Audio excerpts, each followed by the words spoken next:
What if Force Ghost Anakin trained Luke Skywalker? Let's start the story after Return of the Jedi. The Emperor has just been defeated, the Death Star blown up by the Rebel Alliance, and the Rebel Alliance has won their war with the Empire. They go to Coruscant to take over the Imperial Senate, disband all Imperial bureaus, and arrest all high-ranking Imperial officers and leaders. However, instead of going to the Senate, Luke went to the Jedi Temple. He walks through the archaic halls. This place had once been the heart of the Order, thousands of voices in the Force debating, teaching, and training. Now there was only an echo. Luke felt them as he passed: discipline, certainty, fear. He tried to imagine it alive, younglings running through the corridors, masters pausing to correct a Padawan stance. He could almost hear it, almost. He went to the old Jedi archives, but they had not been what he had expected. They had been purged by Palpatine, the shelves empty, holocrons and scrolls destroyed, replaced by the remnant of Sith knowledge, holocrons, artifacts, and ancient text. He had destroyed everything: Jedi historical records, knowledge of Jedi philosophy, training methods, and star maps to ancient worlds. This annoyed Luke. He thought there would be something left, something that would help him shape the new Jedi Order. Luke went to what was once the council chambers. The room had been sealed off, abandoned, and unused during the time of the Empire. It was smaller than Luke had imagined, but power lingered here, pressed into the stone and the air, yet it felt thin and stretched after having been abandoned for too long. He moved towards the great window, the city stretching endlessly below. He felt the Force flowing through all of the billions of beings below. He rested his hands lightly against the cool stone, thinking about how to move forward from here, as behind him he felt a familiar presence formed. He felt it immediately. He didn't even need to turn, but he wanted to see his face. He turns and greets the Force ghost of his father, Anakin, and tells him he didn't expect to see him so soon. Anakin asks Luke what he thought of the temple, who tells his father the architecture is magnificent, glorious even.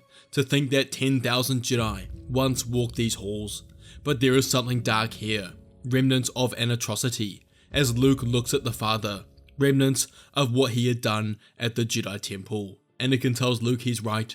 The temple does not forget, and instead it must be forgotten. He tells Luke to leave the temple behind, leave the politics to the Rebel Council, and meanwhile, it's time for him to complete his Jedi training, to become a Jedi Master. Luke thinks about this. Maybe Anakin is right. It isn't the Jedi's role to get involved in politics in the post-Imperial galaxy. That was the failure of the old Jedi, and he decides to join his father. Luke meets with Leia before he leaves and tells her his plan, to train under their father in the Force, and he asks her before they leave if she wishes to talk to him, but she firmly states no, that he may be her father by blood, but she wants nothing to do with him, but wishes Luke good luck on his journey. Luke's training arc begins as Anakin first takes him to Korriban, and they walk through the Valley of Sith Lords, fighting packs of Shyraks and 2 Kata. As they walk, they talk about how this was the ancient birthplace of the Sith. The tombs here are of the Sith Lords, thousands of years old. Here Anakin teaches Luke about the history of the Sith, the rise and fall of their empires, from Darth Revan's almost destruction of the Republic to the Brotherhood of Darkness's defeat on Ruusan. They spend months here, as Anakin gets Luke accustomed to the dark side's presence, so that he's used to its temptation and can resist it. Next, Anakin takes Luke to Lothal, to the Jedi Temple there. They meditate here often, Anakin guiding Luke through new Force techniques, battle meditation, and how to use precognition to the fullest. They studied hard here, helping to deepen Luke's connection to the richness of the Force. Next they go to Ilum, the site of the Kyber Crystal Caves. Here Anakin teaches Luke more about survival and mental discipline. Luke learns to understand comfort and discomfort without anger, and focuses on Force regulation, to master one's own cellular activity with the Force, tightening the Force around one's own core to conserve energy instead of wasting it. Next they go to Lehon, the ancient birthplace of the Rakadan Empire. Here Anakin enhances Luke's lightsaber skills, picking up on the minor imperfections in his style, They start on Form 1 and work their way up to Form 7, training day and night, testing Luke's mental discipline at the same time. They covered drills, routines, until Luke was sharp enough, and Anakin sparred with him until there were no holes in his form. This took a year on Lehon, until they finally arrived at their last planet, and after 3 long years of training, they arrived on Tython, the ancient birthplace of the Jedi Order. Anakin explained to Luke that Tython is about balance. The planet amplifies both calm and exhaustion. It punishes excess, and this represents how someone should act in the Force. Anakin began teaching Luke more advanced Force techniques, starting with Jedi trance and the ability to live without sleep. They started depriving Luke of sleep, beginning with 5 to 20-minute meditation sessions, as Anakin talked him through how to recover his body by powering himself in the Force. Over time, they increased the sleep deprivation until Luke was able to go 7 days without sleep and recover his mental and physical strength through a 2-hour meditation. Anakin now believed Luke had finished his training. He had mastered most Force techniques in every lightsaber form. What needed honing was how he would move forward in restoring the Jedi Order. Luke asks Anakin about this often, who simply responds by talking about how the Jedi acted in the past, hoping Luke would learn from those mistakes. On Tython, Luke spent time on both moons, Ashla, the embodiment of the light, and Bogan, the embodiment of the dark side. Here Luke learned something fundamental. Both the Sith and Jedi were wrong, as neither pure light or pure dark was the answer. The key was balance between both sides of the Force, and the power to control one's emotions, not the other way around. Luke told Anakin this, and he smiled, telling his son he is a greater Jedi Master than he would have ever been. He told Luke his training is complete, as he dubs him a Jedi Master, and tells Luke if he ever needs wisdom, he must only ask, as the Force ghost of Anakin fades into nothingness. A wave of sadness washes over Luke. He will miss his father, but he knows he needs to move forward and has to do it alone. Luke went back to Coruscant after 5 years of training with Anakin to meet with the New Republic Council. Mon Mothma was in charge, with Leia by her side, and the rest of the rebel leaders were her council. Luke stood in front of them and explained how he wishes to restart the Jedi Order. However, it would be different from the order they previously knew. They wouldn't be under the Senate jurisdiction, but rather would act independently of anybody and be in service to the people of the galaxy, regardless of location. He wishes to work closely with the Senate to help any problems they think would require the Jedi's help. However, they are not obligated to and have the right to refuse if it doesn't align with the principles of the Order.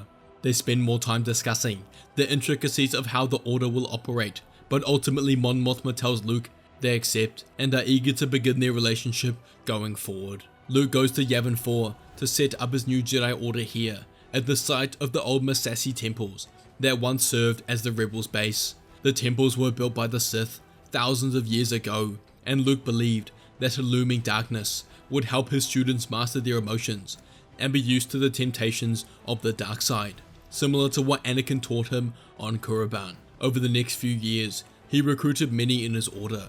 One in particular was Ahsoka Tano, the apprentice of her father.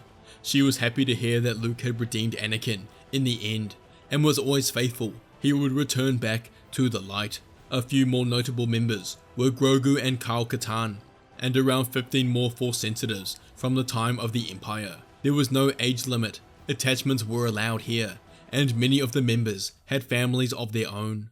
Ahsoka became the co-leader as such because her philosophy of the Force was similar to Luke's. Their students were encouraged to question their teachings, push back if they didn't agree, as Luke encouraged that they didn't have a code or dogmatic set of rules, and believed that teaching the fundamentals of balance and emotional control was enough. They began their services around the galaxy, and slowly the Order started to return. However, on one mission, as Luke was traveling back from Bespin, he felt a disturbance in the Force, and he exited hyperspace to see a modified freighter, smuggler grade, not military, and Luke felt the Force coming from the ship. He hailed the ship and requested to board, and a reluctant voice came back and said yes.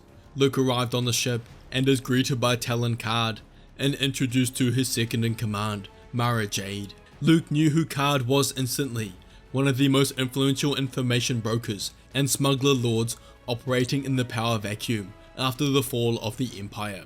However, Luke's focus wasn't on him, but Mara.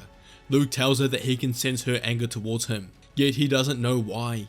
Mara goes to respond, but she grabs her head as she hears the words echo through her mind as the Emperor's voice speaks, saying that she must kill Luke Skywalker, the words he instilled into her. Mara looks at Luke with pure hatred and proclaims that Luke killed her master Sidious, and she must have her revenge. She takes a step forward, going to advance. However, Card puts out his arm to stop her and rushes over to his station board and bellows that an Imperial class Star Destroyer has just exited hyperspace. Luke tells him that's impossible, the Empire is gone, but Card tells Luke he knows for certain that the remnant of the Empire is more than alive. Card calls for his pilot to enter hyperspace, but right before they do, their ship is held by a tractor beam and they are locked in place. They hear a voice come through the communication system, prepare for boarding, but Luke doesn't recognize the voice. Card turns to Luke and Mara and told them to hide, that he knows who is coming on board and they cannot be seen by him. They hide together in the uniform closet, but both have a good view of who will be coming on the ship. Card stands at the entrance, prepared as the doors open to his ship to reveal a blue-skinned man with daring red eyes, and standing behind him and standing beside him, an older man with long white hair and beard in tatty old clothes, and they advance with many stormtroopers behind them. Card greets them, asking what their business is on their ship, as Luke whispers to Mara, asking who that is, that he thought the New Republic had arrested all of the Grand Admirals, but Mara tells Luke there is one left, and perhaps the one to be feared the most, Grand Admiral Thrawn. Luke watches them, as his gaze was now fixed on the older man next to Thrawn, and Luke couldn't help but think that his clothes he was wearing represented that of Jedi robes. Luke reached out with the Force to probe into the man, and he felt it instantly. He was strong with the Force. However, as soon as he did this, the man's gaze turned to Luke and was fixated upon them, until his hands rose and blue lightning shot out of them. Luke broke out of his hiding place and ignited his blade to block the lightning, as Mara exited as well. Card bellows to his crew, fire at the Imperials, and they begin doing so. Thrawn is forced to retreat back onto his ship, as Luke is now locking blades with the Force user. He expected him to have a red saber, but it was blue and resembled that of the Jedi. He asked the man who he is, who proclaimed he was Jedi Joruus Kabath and wanted Luke for himself. Luke sent him flying back with the Force and then ran towards his own ship. Mara stopped him, saying she cannot let him escape, but Luke tells her that she's more than welcome to come with him. Mara debates in her mind. She must fulfill the Emperor's wishes and kill Luke, so decides to go with him. They board Luke's ship and enter hyperspace as they travel back to Yavin 4. Mara asks Luke where they're going as they exit his ship, and Luke tells her they are at the place where they're going to cleanse her of the block Sidious has placed in her mind. Mara goes to run, but she looks up to see 15 Jedi, all from Luke's order, standing there, and she knows she cannot escape. Luke turns to her and asks Mara if she would finally like to learn whether her thoughts are her own or placed there by someone else. They take Mara inside and begin the ritual.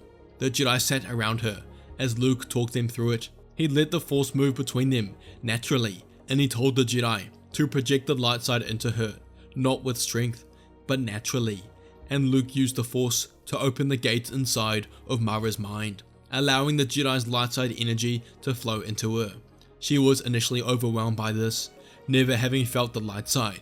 She wiggled from side to side as the light side made its way through her mind, as it looked for its target, the blockage. And they finally found it, the block planted by Sidious in her mind, the block that seeded the idea that Luke's existence would lead to catastrophe, that the Force could only be at peace when he was dead, and this had driven Mara to try and kill Luke her entire life. Mara woke after the ritual, Luke sitting across the room from her.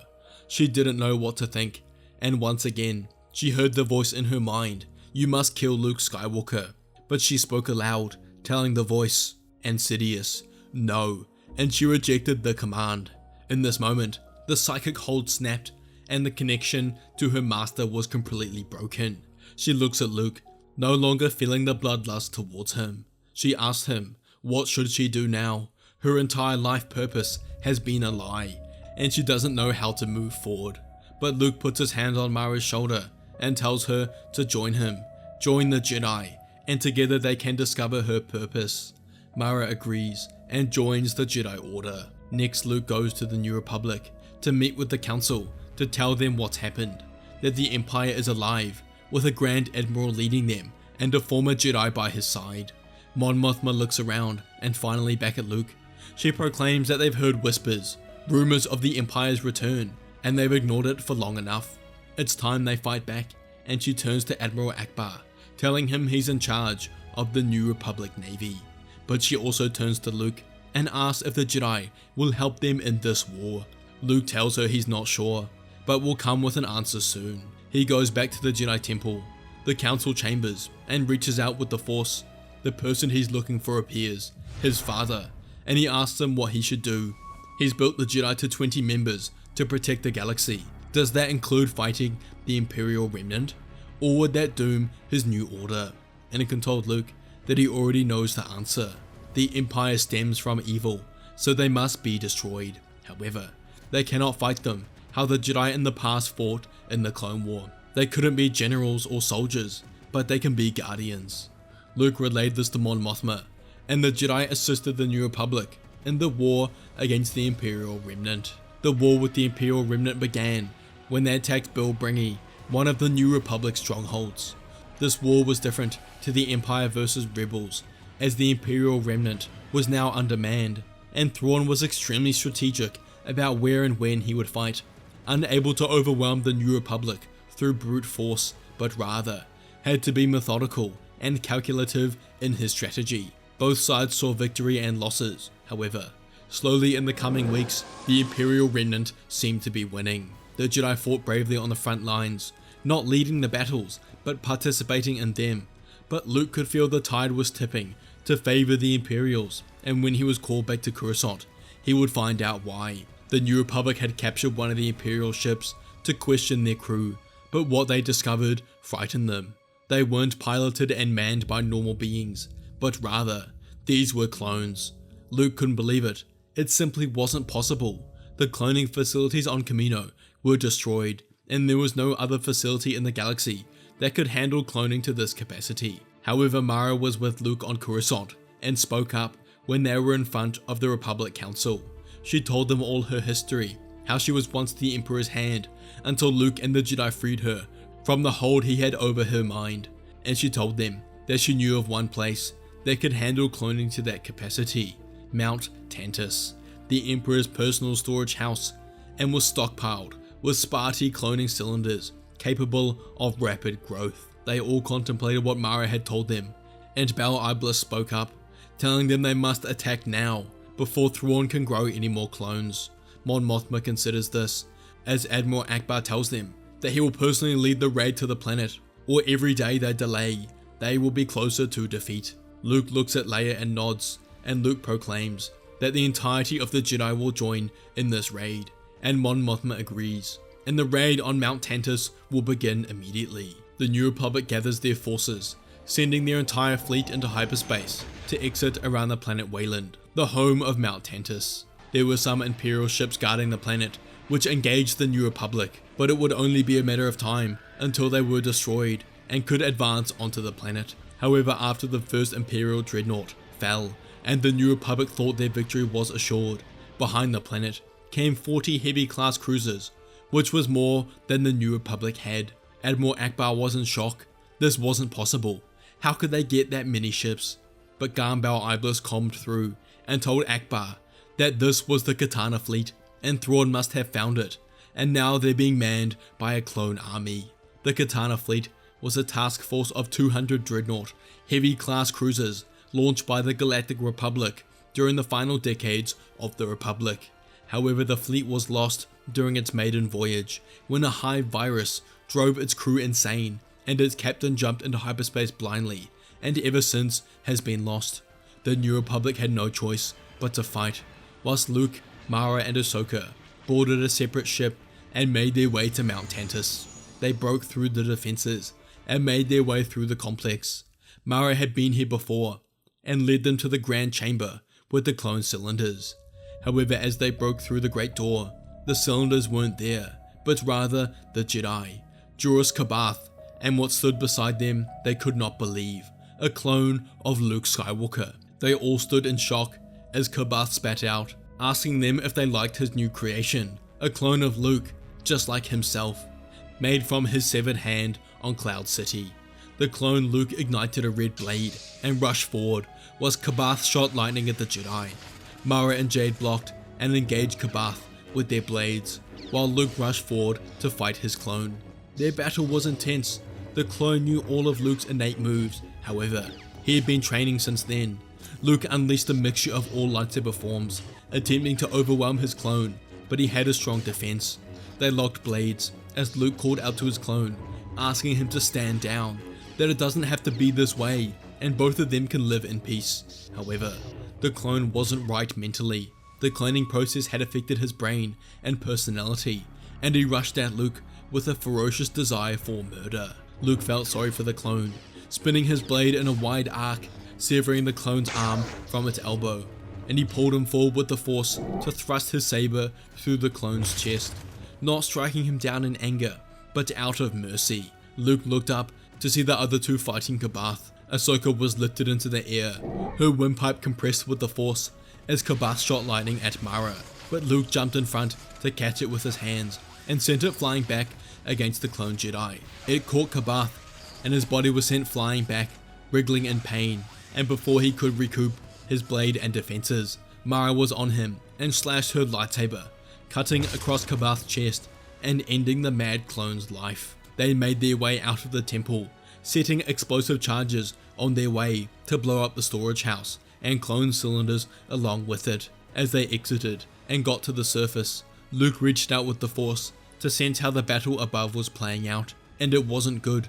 The New Republic was being overwhelmed, another 20 Katana fleet ships having come out of hyperspace, and it was only a matter of time before their defeat. Luke called for all Jedi to come to the surface, and slowly one by one, they made their way to him, Kyle Katarn being the last. They stood around Luke in a circle, as he told them they are the only ones who can stop Thrawn and the Imperial Remnant, stop the brutality of the Empire returning to the galaxy once again. He told them to close their eyes and flow their Force energy through them. He spoke them through it, telling them this wasn't destruction, it was release. Luke instructed them to breathe slowly, to let the Force move through them, rather than be pulled from it. They were not to command it, not to shape it with will or anger, but to open themselves. Luke reached out, not towards the fleet, not towards Thrawn, but inward, towards the living Force itself. He felt his father, distant but present, and felt the trillions of lives bound together around the galaxy. He felt the clones in the battle above, not soldiers, echoes. They were wrong in the Force, not dark, not light, but hollow. Copies growing too quickly, minds thinned and stretched until their connection to the Force was fragile and artificial, and Luke knew this was Kabath's doing. Luke spoke, telling the Jedi to let the light flow through them. Do not push it outwards, let it rise.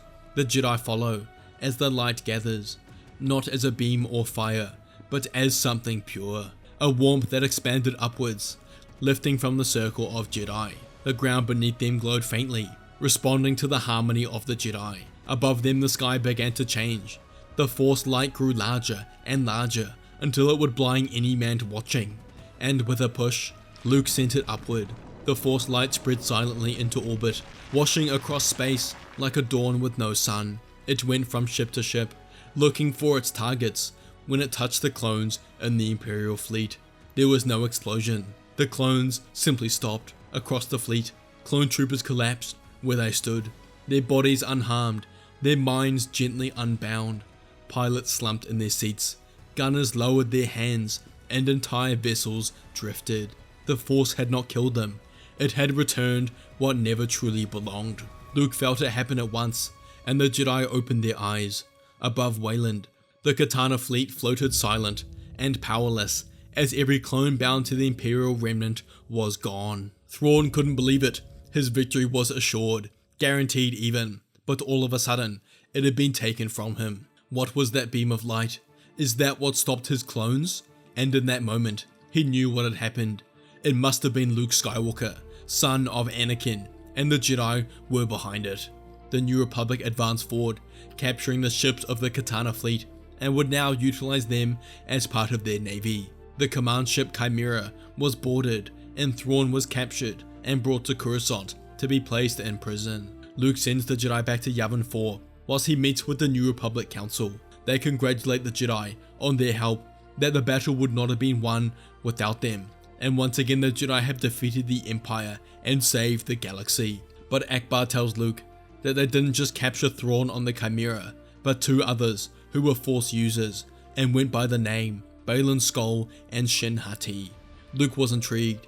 He's heard of the name Wayland Skull, a survivor of Order 66 according to Palpatine's records. However, he just assumed he was dead. Luke asked Akbar if, as a thanks for the Jedi services, they could take Wayland and Hati prison themselves back on Yavin 4. Akbar agrees, and Luke brings Wayland and Shin Hati to Yavin 4. They keep them in separate cells, as Luke meets with Shin Hati first. He was very intrigued to meet her, and after a short conversation, concluded that all she knew is a perversion of the Sith teachings with some light side, not so dissimilar to his own, but with too much emphasis on the dark side. However, he believes she will be easy to bring to the Jedi side. Next, Luke goes and meets with Wayland Skull.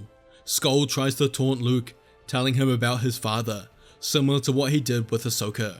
However, Luke tells Skull that in the end, he brought his father back to the light and he killed the Emperor, and that's exactly what he plans to do with him. Skull told Luke he didn't believe it. Vader was too far gone. There was no bringing him back. However, behind Wayland, a blue mist appeared and took the form of the Force ghost Anakin Skywalker, who greeted Wayland. The fallen Jedi turned. It couldn't be. How is this possible? Anakin tells Wayland it's true. He was lost for so long, but he was redeemed by his son Luke, who has now restored the Jedi Order, not to what it once was, but to what it should and always could have been. Wayland drops his head. He misses the Jedi, misses the idea of what they were, guardians and protectors of the galaxy, but instead, they used to be political puppets that the Senate played with. Could they really be more? Could they really be what he had always envisioned? He looked at Luke and saw the determination in his eyes, and realized the son of the Chosen One might be the only one who could save the Jedi, especially with Anakin guiding him when he needed to. Skull agrees and tells Luke he and Shin will join the Jedi Order, but he tells them for so long he's been sensing something in the Force, something ancient, cyclical, a power that promises an end to the endless wars of their galaxy, but all he knows about it is that it's linked to the word Mortis. He looks at Luke when he says this, who looks at his father Anakin. Anakin spoke next and told Wayland what he's sensing is a primal Force nexus, the origin point of the Mortis entities, who are the gods of the Force. This nexus has the power to change the very fabric of the Force itself, and he knows where it is, and when the time is right, he will take Luke there. Skull nods, knowing now that he's on the right path and is committed to restoring the Jedi Order. Luke nods to his father, who disappears, and he's thankful for his father's vision, and without his training, he could never have defeated the Imperial remnant and restored the Jedi Order to how they should have always been. The future is looking bright, and Luke is ready to bring peace to the galaxy. Thanks for watching, everyone. I really hope you enjoyed the video. Don't forget to check out our deal over at Fantasy Sabers, where we're giving away a free Dark Father Deluxe with every order over $2.99. Please continue to leave your ideas in the comments below, and I'll see you all next time.